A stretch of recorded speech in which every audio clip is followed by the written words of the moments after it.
Normally I begin with bracelets with a loop, but for this one I'm going to be finishing with a loop instead. So once you've got your bracelet, as long as you want it, you want to separate the threads or cords into two sections.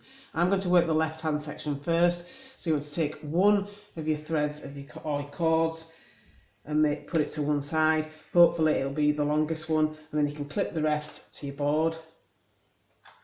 And then you want to start knotting. So I'm going to be doing forward knots over these threads. I just want to keep doing forward knots all the way down until I've got the first half of the loop as long as I want it to be.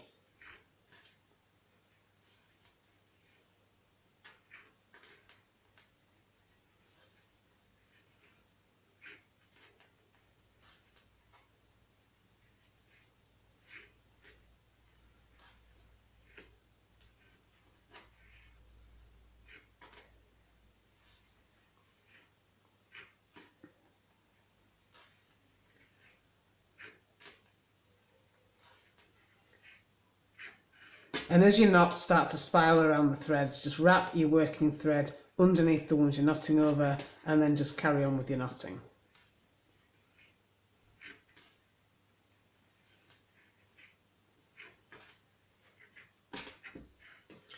Once you've done the left hand section, you can do a mirror image for the right hand section.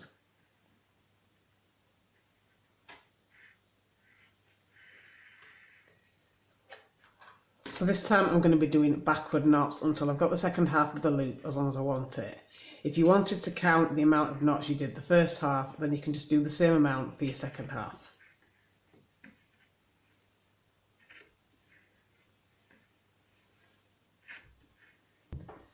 And once you've made both halves the same length, you want to tie a knot in all your cords to close your loop.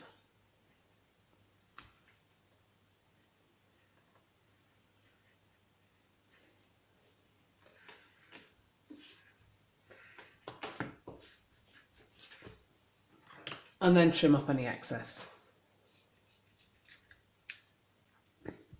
And you should end up with something that looks like this, and this is a good alternative to tie-on fastenings if you started with a button.